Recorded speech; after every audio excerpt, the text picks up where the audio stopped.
Okay, so we're going to learn how to trim a bowl today. So look at these cross sections. This is the thickness that we want to get, 1/4 inch throughout the body of the bowl. So if you notice that the curve goes through the foot, just like this, so the curve follows through when you're doing your trimming. So what you want to avoid is making it too thick here. So here's the curve that continues through the bowl, the dotted line, and this one was trimmed too thick.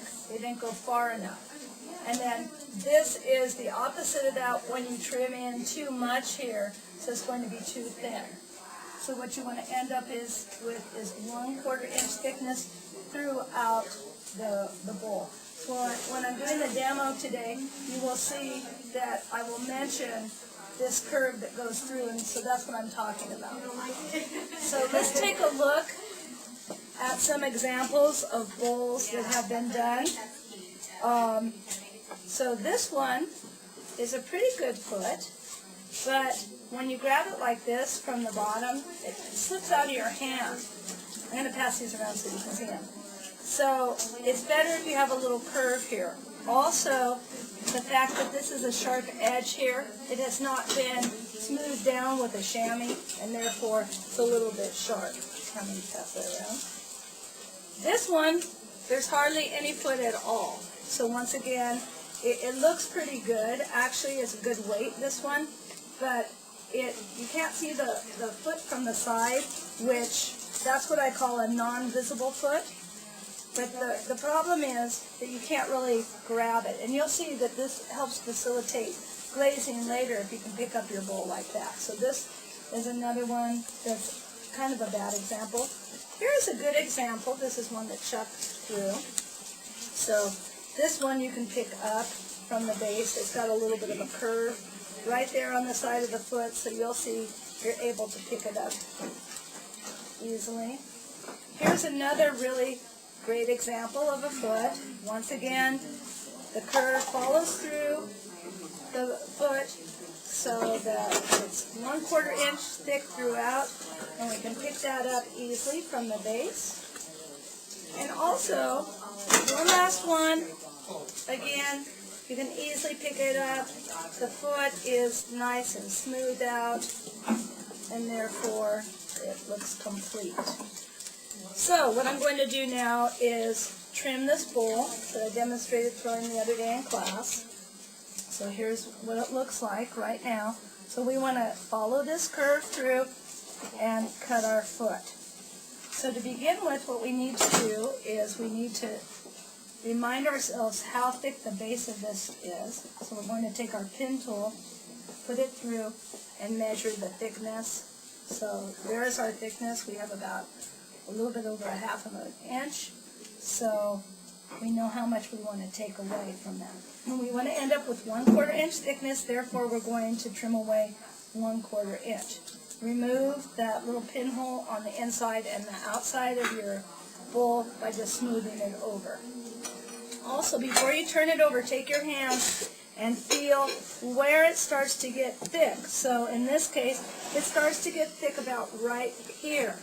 So I know I'm going to mark that for myself, because once I turn it over, I'm not going to be able to feel where it starts to get thick. The other thing I want to do before I turn it over is memorize what the inside of it looks like, because we want to mirror that on the outside. We want to have that same curve on the outside of our trim. So we're going to turn it over on the wheel. And with the wheel going really slowly, we need to get this on center. So with the wheel going really slowly, we're going to bring in, I'm going to exaggerate a little bit to start with. I'm going to really push it off center so you can get this idea. You're holding the needle tool over at the 4 o'clock position, and where the pot comes by and makes a mark on it with the needle tool, that is the part that is sticking out too far, so that's the part we want to push back onto center. So we're going to put this line right in front of us, our index fingers at the end of the line, and we're going to push it with our thumbs in the other direction. Can you tell them to go quiet, please? And then we're going to erase that line, and we're going to do it again. So this time it should be making contact more with the needle tool. When it's touching all the way around, then we know we have it dead on center. So again, we put that line right in front of us. We put our index fingers at the end of that line, put our thumbs together, and we're going to push in the opposite direction. Erase that line, and again.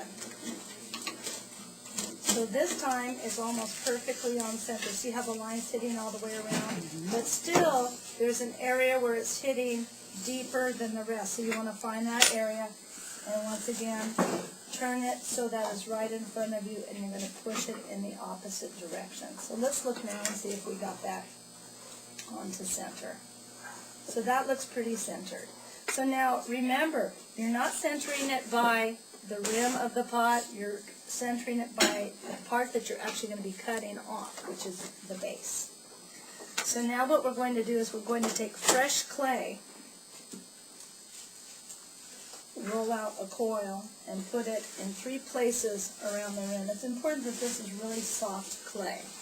One thing I forgot to mention is that when you're trimming your bowl, it should be a leather hard. So you shouldn't be able to move the clay around too much with your finger. It's more like you can put your thumbnail mark in it.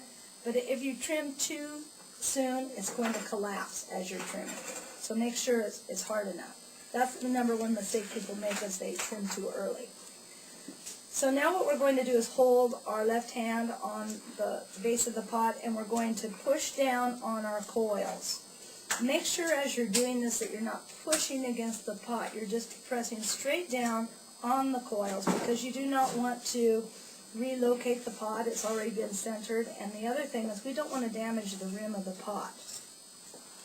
So after we do that, we just want to make sure that it's still on center after we pushed it around. Okay. So now what we can do, if the base of the pot, you may have, when you wired it off the wheel, when you threw it, it may be a little bit uneven here, or it may have like a little part that's sticking up higher than the other. So you can take a Sureform file. This is the Sureform file.